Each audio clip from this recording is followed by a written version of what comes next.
ইনশাআল্লাহ আজকের খুতবায় আমি আপনাদের সাথে কোরআনের ৪৯তম সূরা হুজরাতের একটি নির্দিষ্ট আয়াত আলোচনা করতে চাই, যেটাতে আল্লাহ আযজা ওয়া জাল্লা খুব দারুণ একটা বিষয় আলোচনা করেছেন।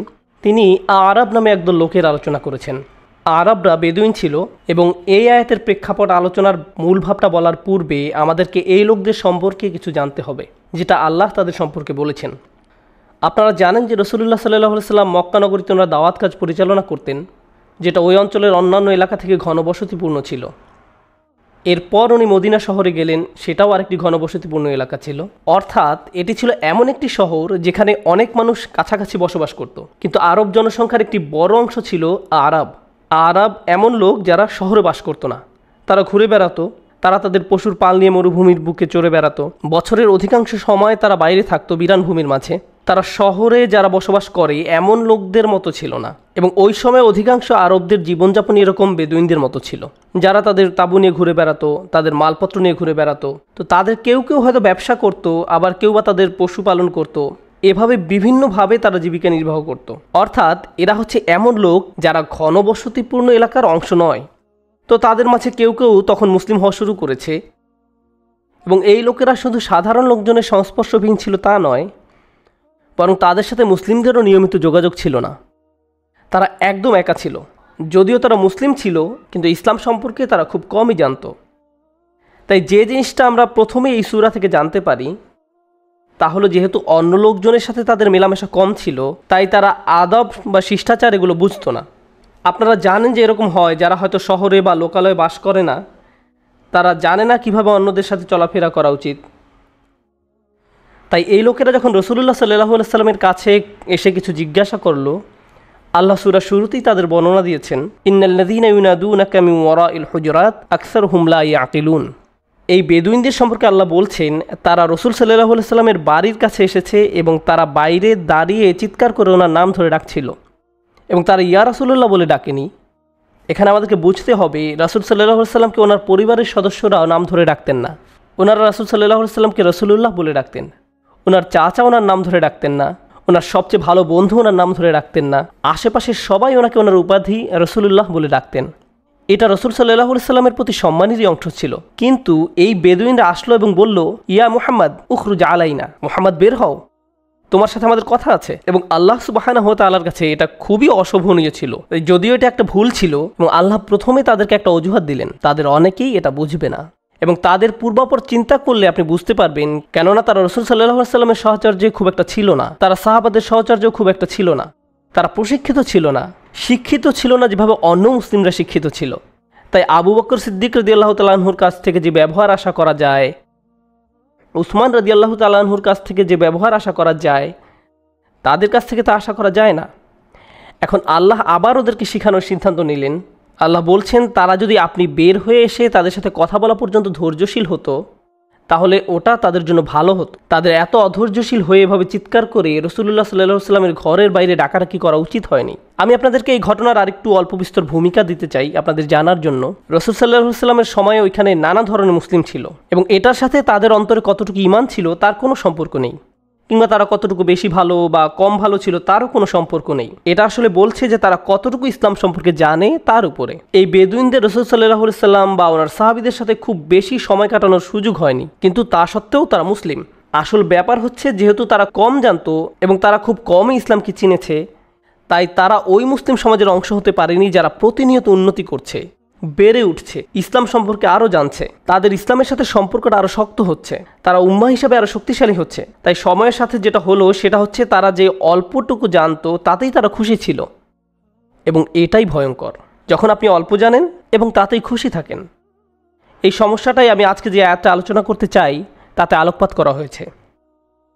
ক্বালাতিল আ'রাবু আমান্না, বেদুইনরা আসলো আর বলল, আমাদের ঈমান আছে, আমরা বিশ্বাস করি। তারা শুধু এটা বলেনি যে তারা মুসলিম, তারা বলল আমাদের ঈমান আছে। এখন যেই মুসলিমরা রাসূল সাল্লাল্লাহু আলাইহি ওয়াসাল্লামের সাহচর্যে সবসময় থাকছে, তারা জানেন যে প্রকৃতপক্ষে এটা বলা যে আমরা বিশ্বাস করি, এর সাথে আরও অনেক দায়িত্ব জড়িত। যখন কেউ বলে আমি ঈমান এনেছি, আমি বিশ্বাস করেছি, এটার অর্থ আসলে আমি আমার পুরো জীবন ধারাটাই পরিবর্তন করে ফেলেছি। কিভাবে আমি ঘুমাই, কিভাবে জেগে উঠি, কিভাবে খাই, কিভাবে পান করি, কিভাবে চিন্তা করি, আমার জীবনের লক্ষ্য কী, আমার জীবনের সব জিনিস পরিবর্তিত হবে। একটি কারণটি হলো আমি বিশ্বাস করি।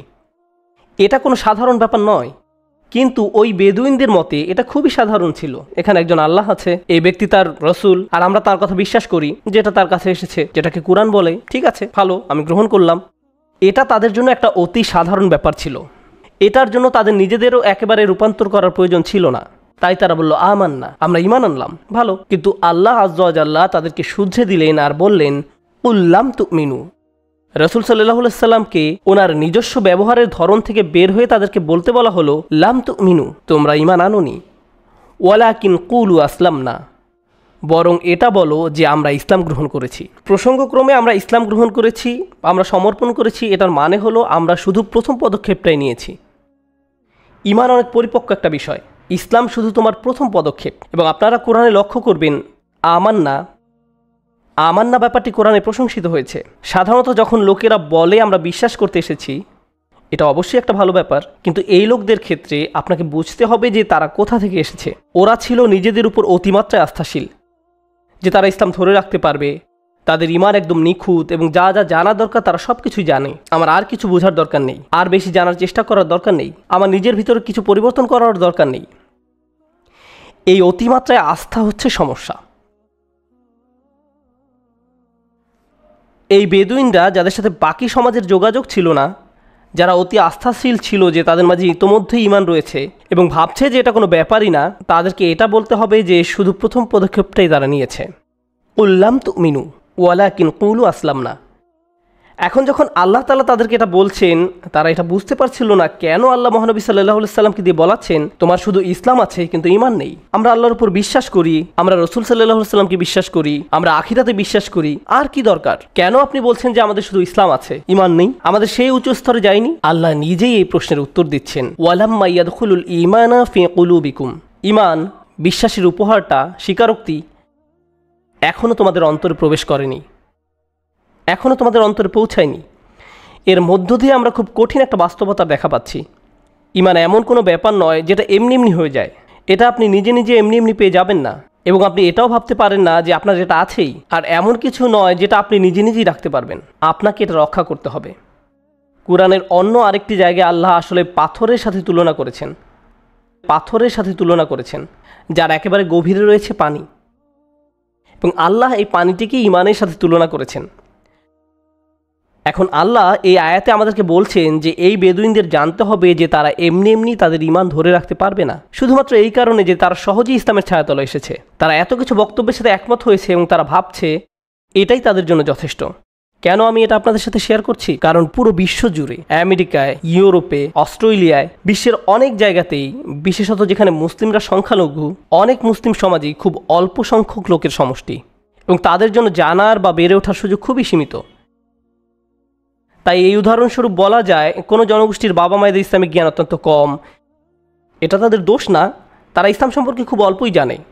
এরূপ তাদের সন্তান হয়, তাদের সন্তানরা স্কুলে যায়, তারা সেখানে 8 ঘন্টা 10 ঘন্টা সময় কাটায় বাসার বাইরে, বাবারা থাকে কাজে। এই বাচ্চারা বাসায় ফিরে 3-4 ঘন্টা ব্যস্ত থাকে তাদের স্কুলের বাড়ির কাজ নিয়ে। এরপর তারা কিছু ভিডিও গেমস খেলে, টিভি দেখে, এবং যতক্ষণে দিন শেষ হয়ে যায় আপনি আসলে ইসলাম সম্পর্কিত কিছুই করেননি। ন্যূনতম যেটা হয়তো আপনি করেছেন তা হলো তাদেরকে বলেছেন এই চলো নামাজ পড়তে যাই, অথবা এই চলো মাগরিব নামাজটা পড়ে আসি। ও না, এখন আবার আমাকে নামাজ পড়তে হবে। এবং তারপর এই বাচ্চাটি আসলে ইসলাম সম্পর্কে অত্যন্ত অল্প জানতে পারে, অত্যন্ত অল্প জানে। কারণ তারা যতক্ষণ জাগ্রত থাকে তাদের পুরো সময়টাই যায় মুসলিম বাদে আর অন্য যতভাবে সম্ভব, যাতে তারা ভাবতে পারে যে এটাই জীবনের সবচেয়ে গুরুত্বপূর্ণ। আসলে নির্দিষ্টভাবে ইসলামিক তেমন কিছুরই তারা প্রতিনিয়ত সম্মুখীন হয় না।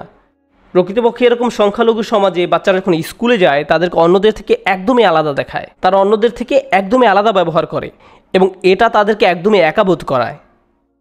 এবং যখন তারা এরকম একাকী বোধ করে তারা ভাবে যে তারা মুসলিম এ কারণেই এমন। তাই অনেক সময় এরকম হয় যে তারা অন্য বাচ্চাদের সামনে নিজেদেরকে মুসলিম হিসেবে পরিচয় দিতেও সংকোচ বোধ করে। তাদের মনে হয় আমাকে এখানে ঠিক মানাচ্ছে না। অন্য বাচ্চাদের সামনে তারা সংকোচ বোধ করে নামাজ পড়তে বা এই ধরনের কিছু করতে। অথবা এমন হয় হয়তো তাদের বন্ধুরা বাড়িতে এসেছে এবং তাদের মা নামাজ পড়ছে, তারা মাকে বলছে যে মা তুমি অন্য ঘরে গিয়ে নামাজ পড়ো। আমার বন্ধুদের কাছে এটা অদ্ভুত লাগছে, তারা আসলে ইসলামকে নিয়ে আত্মবিশ্বাসী নয়। এবং আসলে এমনকি বাবা মারাও, আসলে আমার খুতবার বিষয় কিন্তু বাবা মায়েদেরকে নিয়েই। যেসব বাবা মায়েরা অল্প বিস্তর ইসলাম জানে তারা সেটা নিয়ে সন্তুষ্ট, ভাবে যথেষ্ট, আমরা মুসলিম, আলহামদুলিল্লাহ, আমরা জানি যা জানা দরকার, সবকিছু ঠিকঠাক। সবকিছু ততক্ষণ পর্যন্ত ঠিকঠাক যতক্ষণ আপনার সন্তান 16 বছর বা 18 বছরে পা দেয়। যখন সেই বাচ্চাটা 18 বছর বা 20 বছরে পা দেয়, সে সন্তানই বলে আমি নামাজ পড়ার কোনো কারণ দেখতে পাই না, আমি দেখি না, তোমরা মুসলিম ভালো, কিন্তু এটা আমার জন্য নয়, কিন্তু এটা আমার জন্য নয়। আমাদেরকে বুঝতে হবে এই দিন আপনা আপনি বাচ্চাদের কাছে চলে যাবে না, এটা কোনো অটোমেটিক ব্যাপার না। শুধুমাত্র আপনি মুসলিম, আপনি নামাজ পড়েন, আপনি কোরআন পড়েন এবং আপনি আপনার সন্তানকে নামাজ পড়তে বলেন, এসব এটা নিশ্চয়তা দেয় না যে ঈমান তাদের অন্তরে প্রবেশ করবে। আসল ব্যাপার হলো এটা তখনই তাদের অন্তরে প্রবেশ করবে যখন আপনি আপনার নিজের অন্তরে প্রবেশ করানোর জন্য যথেষ্ট চেষ্টা করবেন। ইসলাম যদি আপনার জন্য কোনো সাধারণ ব্যাপার হয়ে যায়, ঠিক আছে, আলহামদুলিল্লাহ যে আপনি সময় বের করে জুমা পড়তে এসেছেন। আল্লাহ আমাদের সকলের ইবাদত কবুল করুন এবং আমাদের সকল প্রচেষ্টা কবুল করুন। আমরা এসেছি আর জুমা পড়ছি, এর বাইরে ঘরের ভেতরে যেখানে ইসলামের কিছুই নেই, সত্যি সেখানে কিছু নেই, ওখানে কোনো কথাবার্তা নেই। আমাদের বাচ্চারা এটাও জানে না যে আমাদের রাসূলুল্লাহ সাল্লাল্লাহু আলাইহি ওয়াসাল্লাম কে ছিলেন, তারা কোরআন কি সেটা জানে না। শুধুমাত্র ছোট কিছু সূরা ছাড়া যেগুলো আপনারা ওদেরকে শিখিয়েছেন, সেক্ষেত্রে আমাদের সাথে ওই বেদুইনদের তেমন কোনো পার্থক্য নেই, যাদের সাথে ইসলামের যোগাযোগ ছিল খুবই কম, অথচ তারা অত্যন্ত আত্মবিশ্বাসী ছিল যে তাদের এটি আছে। আর আল্লাহ তাআলা তাদেরকে বলছেন এটা এখনও তোমাদের অন্তরে প্রবেশ করেনি, কেননা যদি এটা একবার প্রবেশ করেই থাকে কারো অন্তরে, কিছু একটা হবে যেটা আসলে ভাষায় প্রকাশ করা যায় না। সবাই তার পরিবেশ দ্বারা প্রভাবিত। আপনি হয়তো বলতে পারেন আমি সর্বক্ষণ নন মুসলিমদের পাশে থাকি, তাই আমার ঈমান দুর্বল হচ্ছে। আমি এমন জায়গায় থাকি যেখানে শেখার কোনো জায়গা নেই, শেয়ার করার কোনো জায়গা নেই, আমার মূল্যবোধগুলো শক্ত করার কোনো জায়গা নেই। হ্যাঁ, এটা সত্যি, কিন্তু কি জানেন, যখন ঈমান একবার আপনার অন্তরে প্রবেশ করে, আপনি হয়তো গুহাবাসীর মতো গুহার মাঝে থাকতে পারেন এবং তা সত্ত্বেও আপনার ঈমান বজায় থাকবে। আপনি হয়তো ইব্রাহিম আলাইহিস সালামের মতো, যিনি ছিলেন কানা উম্মাতান, একদম নিজে উনি একটা উম্মাহ ছিলেন, ওনার আশেপাশে ওনার কোনো সাথী ছিল না। অর্থাৎ আমরা আমাদের পরিবেশকে অজুহাত হিসেবে দাঁড় করাতে পারি না। বেদুইনদেরকে এই অজুহাত করতে দেওয়া হয়নি, তোমরা তো শহরে বাস করো না, তোমাদের জন্য এটা ঠিক আছে না। ওয়ালাম্মা ইয়াদখুলুল ঈমানা ফি কুলুবিকুম ওয়া ইন তুতিউল্লাহ ওয়া রাসূলাহু লা ইয়ালতাকিম মিন আমালিকুম শাইআ। যদি তুমি আল্লাহ এবং তার রাসূলের আনুগত্য করো, এখানে রাসূল সাল্লাল্লাহু আলাইহি ওয়াসাল্লামের উল্লেখ করাটা সত্যি গুরুত্বপূর্ণ। ওয়া ইন তুতিউল্লাহ ওয়া রাসূলাহু, কেন? কারণ মদিনার বাইরের মরুভূমিতে থেকে রাসূল সাল্লাল্লাহু আলাইহি ওয়াসাল্লামের আনুগত্য করাটা সহজ নয়। আমাদের জন্য রাসূল সাল্লাল্লাহু আলাইহি ওয়াসাল্লামের আনুগত্য করা একরকম, আর বেদুইনদের জন্য রাসূল সাল্লাল্লাহু আলাইহি ওয়াসাল্লামের আনুগত্য করা আরেক রকম। রাসূল সাল্লাল্লাহু আলাইহি ওয়াসাল্লাম কী করতে বলেছেন সেটা তাদের পক্ষে জানা সম্ভব না, যতক্ষণ না ওনাদের সাথে এমন কেউ থাকবে যে বলতে পারবে রাসূল সাল্লাল্লাহু আলাইহি ওয়াসাল্লাম কী বলেছেন। তাই তাদের বিকাশের জন্য আসলে তাদেরকে এমন জায়গায় থাকতে হবে যেখানে এই বিষয়ে পড়াশোনা চলছে, যেখানে এই বিষয়ের বিকাশ হচ্ছে, আলোচনা হচ্ছে।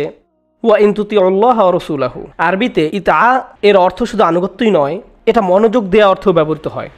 ইতা এসেছে তাউন থেকে, যার অর্থ শুধু আনুগত্য বা ঐচ্ছিকই বুঝায় না, এটা মনোযোগ দেওয়াও বুঝায়। যদি আপনি মনোযোগ দেন আর তারপর শোনেন এবং আল্লাহ ও তার রাসূলের আনুগত্য করেন, আপনার কোনো কাজ বৃথা যাবে না। একদিকে তাদেরকে বলা হচ্ছে তাদের প্রকৃত ঈমান নেই, তাদেরকে সেই ঈমান অর্জন করতে হবে।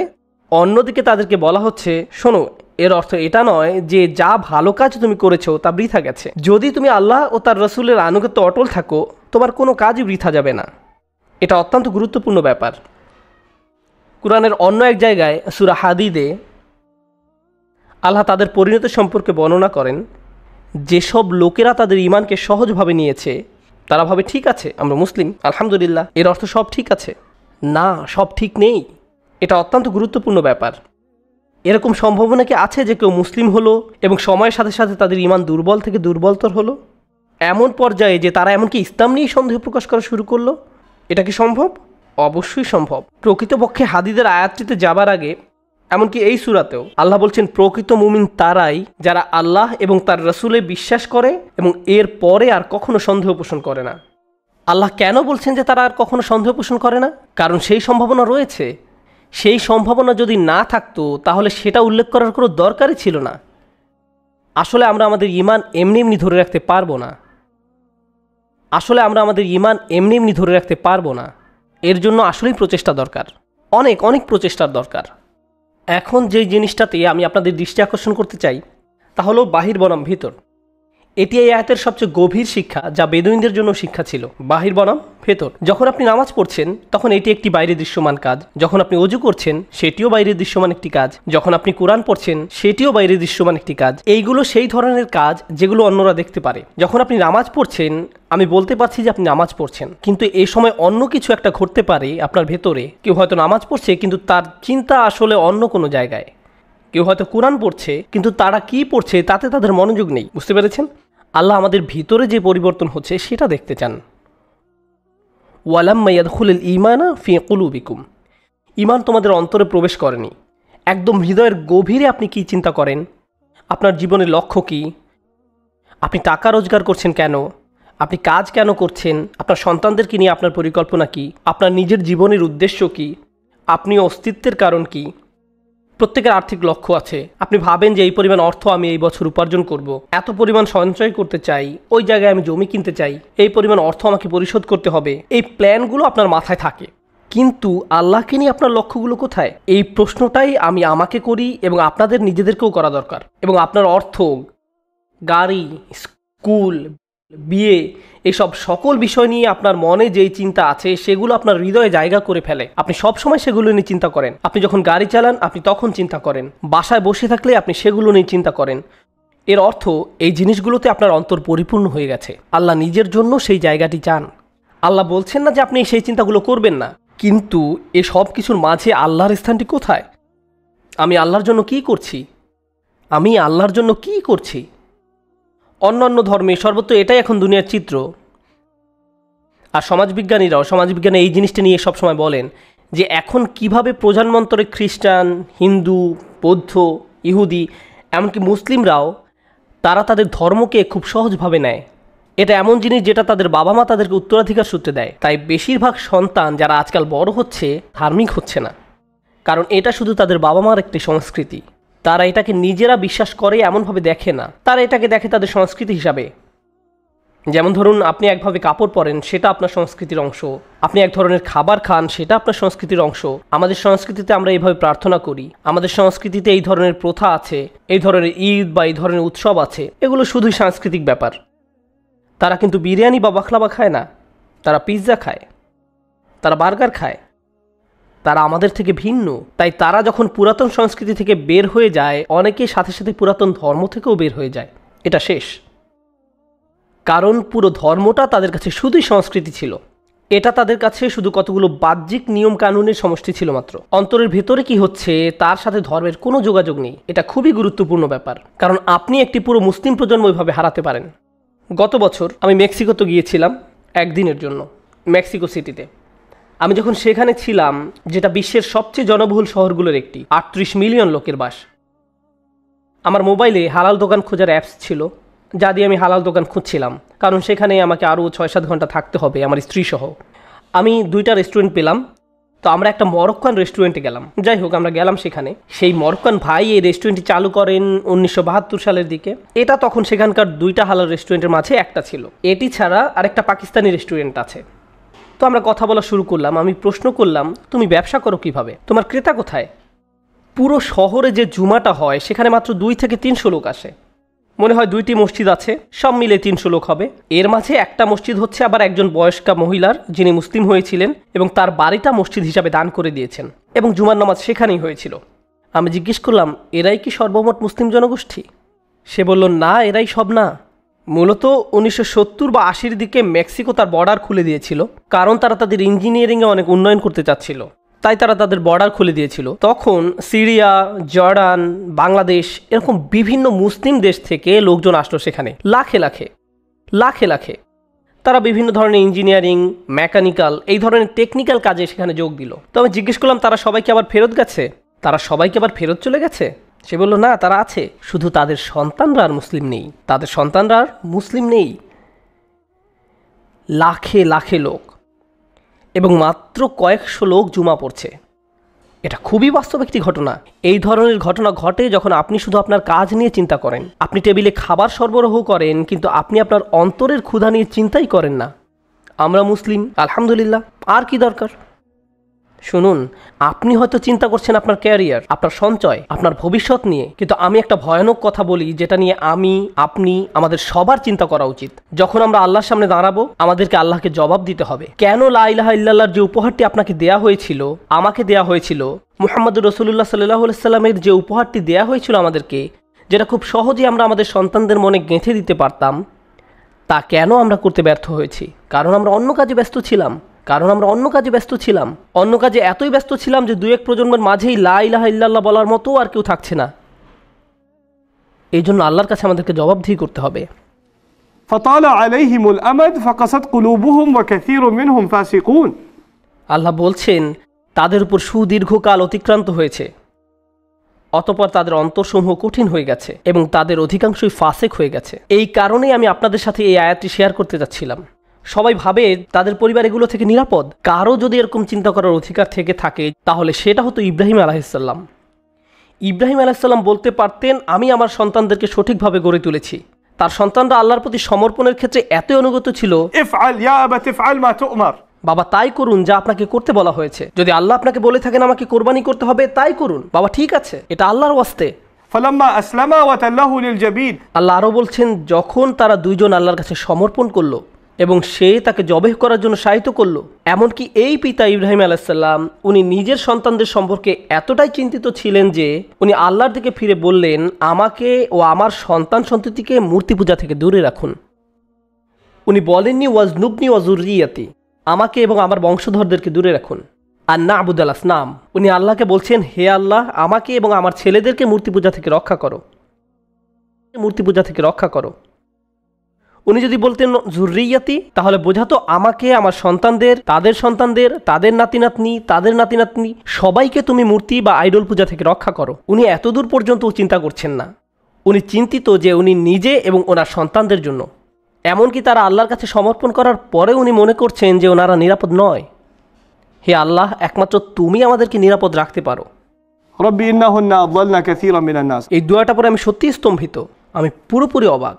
কাবা সেই বাড়ি যা তিনি বানিয়েছিলেন, উনি বানিয়েছিলেন তার ছেলেকে সাথে নিয়ে। এরপর উনি আবার ওই শহরে যখন ফেরত আসলেন, তখন সেখানকার সবাই আল্লাহর ইবাদত করত। এরপরও উনি চিন্তিত এবং আল্লাহর কাছে দোয়া করছেন, হে আল্লাহ, আমাকে এবং আমার ছেলেদেরকে মূর্তি পূজার হাত থেকে রক্ষা করো। তাই এখন শেষ যে জিনিসটা আপনাদের সাথে শেয়ার করতে চাই, আমাদের নিজেদের সন্তানদেরকে নিয়ে যাতে আমরা চিন্তা করতে পারি যে ইসলামকে আমাদের জীবনে খুবই সচেতন একটা ব্যাপার হতে হবে। আমার উপর রাগ হলেও আপনি অন্তত কিছু শুরু করুন, একদম কিছু না করা থেকে।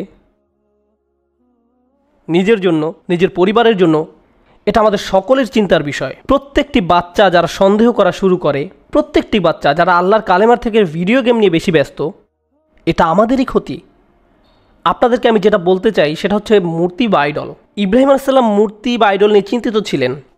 আমাদের সেই সমস্যা নেই, এখানে কোনো মূর্তি নেই, কোনো ক্রস নেই। আমরা এটা নিয়ে চিন্তিত না যে আমাদের সন্তানরা কোনো মূর্তির পূজা করবে। কিন্তু আপনাকে বুঝতে হবে আসলে আইডলটা কি, আসনাম কি। প্রত্যেক প্রজন্মের একটা নিজস্ব আইডল আছে, প্রত্যেক সময়ের একটা নিজস্ব আইডল আছে। আমাদের আজকের সময় আইডল হচ্ছে আরেকটি ব্যাপার। আইডল হচ্ছে এমন জিনিস যেটার আপনি পূজা করেন, যেটার সাথে আপনার আশা আকাঙ্ক্ষা জড়িত, এমন জিনিস যেটা আপনার হৃদয়ে আল্লাহর স্থানটা দখল করে রেখেছে, এটাই আইডল। এবং আমাদের সময়ে খুব স্বাভাবিকভাবেই প্রযুক্তি আইডলে পরিণত হতে পারে। আমাদের সময় খুব সহজেই অর্থ কারো কারো আইডলে পরিণত হতে পারে, যেটার তারা পূজা করে, যেটা নিয়ে তাদের চিন্তা তা হলো অর্থ, বাইরের বেশভূষা, বিভিন্ন ইলেকট্রনিক যন্ত্রপাতি। এক সময় মানুষজন কান্না করত কারণ তারা হজ করতে পারেনি, আর এখন মানুষজন কান্নাকাটি করে কারণ তাদের কাছে আইফোন 6 নেই। তারা একটি আধ্যাত্মিক সংকটের মধ্য দিয়ে যাচ্ছে কারণ তাদের কোনো নির্দিষ্ট হয়তো ভিডিও গেম নেই। আমার PS3 আছে কিন্তু PS4 নেই। কি ভয়াবহ অবস্থা! বাচ্চারা এসব জিনিসের জন্য অঝরে কান্না করে। কি করেছি আমরা আমাদের সন্তানদের জন্য আইডল তৈরি করেছি। তারা একদম নিষ্পাপ ছিল। আপনি তাদের সামনে যা দিবেন সে ওটাতেই মগ্ন হয়ে যাবে। এরপর তাদের সে অবসেশনের জন্য আপনি তাদেরকে দোষ দিতে পারেন না। আমি বলছি না যে আপনি তাদেরকে ওগুলো দিবেন না। আমার বাচ্চারাও গেমস খেলে, আমি নিজেও ওদের সাথে খেলি। কিন্তু এখানে একটা ভারসাম্য বজায় রাখতে হবে। আপনার কাজ শুধু আপনার সন্তানদেরকে এসব বিলাসিতার জিনিস সরবরাহ করা নয়। তখন এই জিনিসগুলোই তাদের আইডলে পরিণত হয়। তারা শুধু এগুলোরই পূজা করে, তাদের পুরো জীবন শুধু এগুলোময় হয়ে যায়। কতবার আমি তরুণ মুসলিম ছেলেমেয়েদের কাছে ঘটনা শুনেছি আমি আল্লাহকে বিশ্বাস করি না। আমি সারা দুনিয়ার কথাও বলছি না, শুধু টেক্সাসের কথা বলছি, শুধু টেক্সাসে। আমি আল্লাহকে বিশ্বাস করি না। আমাকে একা থাকতে দাও, আমার ভিডিও গেম খেলতে চাই, একা থাকতে দাও। এই দুইটি জিনিস কিন্তু আলাদা কোনো ব্যাপার নয়। তার ক্ষেত্রে আল্লাহ অন্য ঈশ্বর বা ভিডিও গেম দিয়ে প্রতিস্থাপন হয়ে গেছে। যখন আপনি দিনে 8 থেকে 10 ঘন্টা গেমস খেলছেন, কিন্তু আমরা ভাবি আমরা মুসলিম, অন্তত জুমা তো পড়ি, অন্তত আমরা ঈদ তো পালন করি, ঈদে কিছু ভালো খাবার দাবার বানাই, তাই আমরা ঠিক আছি। ولما يدخل الإيمان في قلوبكم وإن تطيعوا الله ورسوله لا يلدكم من أعمالكم شيئا। আল্লাহ বলছেন, তুমি যদি আল্লাহ এবং তার রাসূলের অনুসরণ করো, তোমার কোনো কাজ বৃথা যাবে না, আল্লাহ আপনার কোনো আমল নষ্ট করবেন না। শেষ যে উপদেশটা দিতে চাই আমার নিজেকে এবং আপনাদের সবাইকে, সন্তানদের ঈমান এবং তাদের জন্য আল্লাহর হেদায়েত আমাদের হাতে নেই। আমাদের সন্তানদের জন্য আল্লাহর হেদায়েত আমাদের হাতে নেই। আল্লাহ তাকে হেদায়েত দেন যাকে ওনার ইচ্ছা হয়। আপনি সর্বোৎকৃষ্ট পরিবেশ তাদেরকে দিতে পারেন, আপনি আপনার পক্ষে যতটুকু সম্ভব তা করতে পারেন। তা সত্ত্বেও দিন শেষে আমাদের সন্তানরাই তাদের নিজেদের সিদ্ধান্ত নেবে। রাসূল সাল্লাল্লাহু আলাইহি সাল্লাম এমনকি ফাতিমা রাদিয়াল্লাহু তাআলা আনহার দায়িত্ব নেননি। না, উনি নেননি। ইয়া ফাতিমা বিনতু মুহাম্মদ ইত্তাকিল্লাহ ফা ইন্নী লা আমলিকু লাকি মিনাল্লাহি শাইআ। হে ফাতিমা, আল্লাহর প্রতি তোমার তাকওয়া তোমার নিজেরই থাকতে হবে, আল্লাহর ভয়ও নিজেরই থাকতে হবে। আল্লাহর সামনে আমি তোমাকে কোনো সাহায্য করতে পারবো না। রাসূল সাল্লাল্লাহু আলাইহি সাল্লাম ওনার নিজের মেয়েকে বলছেন, তুমি একা, তোমাকে আল্লাহর সামনে দাঁড়াতে হবে, একদম একা। একা দাঁড়ানো, আমাদেরকে আমাদের সন্তানদেরকে একা দাঁড়ানোর জন্য তৈরি করতে হবে। আমাদেরকে আমাদের সর্বোচ্চ চেষ্টা করতে হবে, আর বাকিটা আল্লাহর হাতে আর তাদের হাতে। কিন্তু আমরা যেন এটা বলতে সমর্থ হই যে আমরা আমাদের সর্বোচ্চ চেষ্টা করেছি। আমার কথা হচ্ছে আমরা আমাদের সর্বোচ্চ চেষ্টা করছি না। আমি আবারও বলছি, ওটা আমাদের হাতে নেই। তারা কীরকম হবে শেষ পর্যন্ত তা তাদেরই হাতে। কিন্তু আমাদের জন্য পিছনে ফিরে এটা বলতে না হয় যে আমরা সঠিক সুযোগটি দেইনি। বাস্তব জীবনে আমরা কিভাবে এই কাজটা শুরু করতে পারি? কিভাবে আপনি ইসলামকে আপনার পরিবারের সদস্যদের হৃদয়ে পৌঁছাবেন, আপনার নিজের অন্তরে এবং আপনার পরিবারের অন্তরে? আমাদেরকে আসলে যেটা করতে হবে সেটা হলো এই দিন সম্পর্কে আমাদের কথা বলতে হবে। আমাদেরকে আলোচনা করতে হবে আল্লাহকে নিয়ে, আমরা কেন মুসলিম তা নিয়ে, কোরআনের অর্থ নিয়ে, কেন এই দিন একদম সঠিক তা নিয়ে কথা বলতে হবে, কেন এই দিন এত সুন্দর তা নিয়ে। আপনি জানেন আপনার সন্তানরা স্কুলে যায়, তাদের ক্রিশ্চিয়ান বন্ধু আছে, তাদের ইহুদি বন্ধু আছে, তাদের নন মুসলিম বন্ধু আছে, এবং তারা বাসায় আসে আর জিজ্ঞাসা করে, বাবা কেন আমরা ভাবি যে আমরাই একমাত্র সঠিক ধর্ম, আরও তো কত ধর্ম আছে। আর আপনি যখন এটা শোনেন আপনি বলেন, আস্তাগফিরুল্লাহ, তুমি এসব কি বলছো, না না না, কোনো প্রশ্ন করা যাবে না। আপনাকে জানতে হবে কেমন করে এসব ব্যাপারে কথা বলতে হয়। এটাই সুযোগ। আপনার সন্তান এই ধরনের প্রশ্ন করছে, এটা তো ভালো জিনিস, এটা খারাপ জিনিস নয়। এটা তখনই খারাপ ব্যাপার যখন আপনি সেই প্রশ্নের উত্তর দিচ্ছেন না, এবং আপনি যদি না জেনে থাকেন যে কিভাবে এইসব প্রশ্নের উত্তর দিতে হয়, তাহলে বরং আপনি নিজেই পড়াশোনা শুরু করুন, অন্য কেউ এসে তাদেরকে শেখাবে না।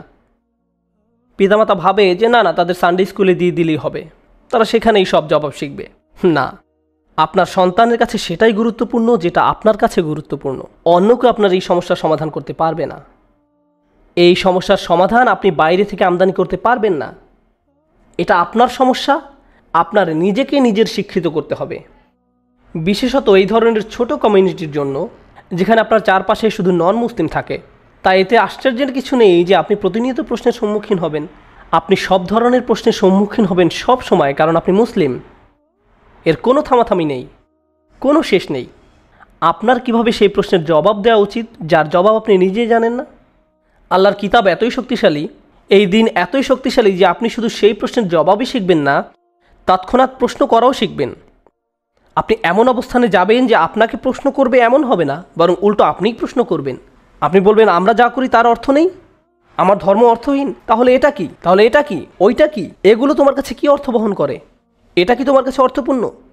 আমরা নিজেরা সবসময় ডিফেন্সিভ থাকি, এটা প্রমাণ করি যে আমাদের প্রকৃতপক্ষে সেই ইমানটা নেই যেটা আমাদের থাকা উচিত। একবার যদি ইমানের সৌন্দর্য স্বাদ অনুভব করতে পারেন, আপনি তখন অন্যদের সাথে সেটা শেয়ার করতে চাইবেন। আমরা আমাদের সন্তান এবং নিজেদের এইরকম বিরান এলাকায় আমাদের দিনের প্রতিনিধি হিসেবে উপস্থাপন করতে চাই। আমি এখান দিয়ে গাড়ি চালিয়ে আসছিলাম ডালাস থেকে, কিন্তু আমি যখন এখানে আসছিলাম আমি ভাবছিলাম, এটা কেমন জায়গা, কোথাও কিছু নেই, শুধু খালি জায়গা পড়ে আছে বিস্তীর্ণ এলাকা জুড়ে, এবং এর মাঝেও আল্লাহ সিদ্ধান্ত নিয়েছেন যে আপনারা এখানে থাকবেন। লা ইলাহা ইল্লাল্লাহ বলে এমন লোক এখানে থাকবে। জানেন এর মানে কি? এই পুরো এলাকায় যদি ইসলাম সম্পর্কে কেউ না জেনে থাকে, তাহলে সেটার দায় আপনার সন্তানদের। আল্লাহ আমাদের এই জায়গায় কোনো কারণ সহই পাঠিয়েছেন। চাকরি আপনাকে আল্লাহ যে কোনো জায়গায় দিতে পারতেন। অর্থ আল্লাহর জন্য সেটা সহজ, কোনো সমস্যাই নয়। আল্লাহ মানুষকে কোনো জায়গায় সেটেল করেন কোনো নির্দিষ্ট কারণে। আল্লাহ মানুষকে কোনো জায়গায় সেটেল করেন অবশ্যই নির্দিষ্ট কোনো কারণে। আপনি এখানে আছেন কারণ দুনিয়ার এই জায়গাটাতে লা ইলাহা ইল্লাল্লাহ প্রয়োজন আছে, এই জায়গার সেটা দরকার আছে। এটা অন্য কোথাও থেকে ডাউনলোড হবে না, এটা আপনার থেকে আসবে, এটা আপনার থেকে আসবে, আপনার সন্তানদের থেকে আসবে। তাই আমাদেরকে এই দায়িত্ব নিতে হবে। আল্লাহ আমাদেরকে কাজ দিয়েছেন, আমাদেরকে স্বাস্থ্য দিয়েছেন, আমাদেরকে সুযোগ দিয়েছেন, আমাদেরকে এত এত রিজিক দিয়েছেন, আমাদেরকে শিক্ষা দিয়েছেন। এখন সময় হলো আপনার আল্লাহর দ্বীনকে কিছু দেবার। প্রথমে নিজের পরিবারকে শক্ত করুন এবং এরপর এমন ব্যক্তি হন যে এই দিনকে নিজের আশেপাশের লোকদের কাছে শেয়ার করে। আমি দোয়া করি যে আমরা সবাই এই বিষয়ে গুরুত্ব সম্পর্কে তাগিদ এবং আমাদের দায়িত্ব অনুভব করি এবং আমরা কেউ এমন ব্যক্তিতে পরিণত না হই যাদের কাছে ঈমান একটা ক্যাজুয়াল ব্যাপার, যাদেরকে বলতে হবে তোমার শুধু ইসলাম আছে, তোমরা এখনো ঈমানের স্বাদ অনুভব করনি। আমি আল্লাহর কাছে দোয়া করি যে উনি আমাদের সবাইকে সুযোগ দেন যেন আমরা ঈমানের স্বাদটা পাই। আল্লাহ আমাদের সেই ঈমান দিক এবং আমাদের সন্তানদের অন্তরে সেই ঈমান দিক এবং আমাদেরকে দায়িত্ববান অভিভাবক এবং কমিউনিটির দায়িত্ববান নেতায় পরিণত করুক। আমি দোয়া করি যে আল্লাহ আমাদের মুসলিমদের অন্তরকে একত্রিত করুন, যেন তারা শুধু শুক্রবার জুমাতেই মসজিদে একত্রিত না হয়, তারা তাদের বাসাতেও মিলিত হয় এবং তাদের সেই প্রত্যেকটি জমায়েত তাদেরকে আল্লাহর নিকটবর্তী করুক, আল্লাহ থেকে দূরে নয়। আমি দোয়া করি যে মুসলিমদের এই মিলন তাদের ভ্রাতৃত্ববোধকে শক্ত করুক, তাদের দিন বোঝাকে শক্ত করবে, তাদের পারস্পরিক ভালোবাসা বৃদ্ধি করবে। বাচ্চাদের অভিভাবকরা, সকল অভিভাবকরা নিজেরা বন্ধুত্ব করবে এবং তাদের বাচ্চারাও নিজেরা একে অপরের সাথে বন্ধু হবে। এভাবে আমাদের সন্তানরাও মুসলিম বন্ধুদের মাঝে বড় হবে যাদের উপর তারা বিশ্বাস করবে। এটা আমাদের বাচ্চাদের জন্য খুবই গুরুত্বপূর্ণ। আমি এই সব জিনিসগুলো এই কমিউনিটির জন্য দোয়া করি। আল্লাহ এই কমিউনিটিকে রক্ষা করুক এবং কমিউনিটির প্রত্যেকের রিজিকে বারাকা দান করুন। আমিন।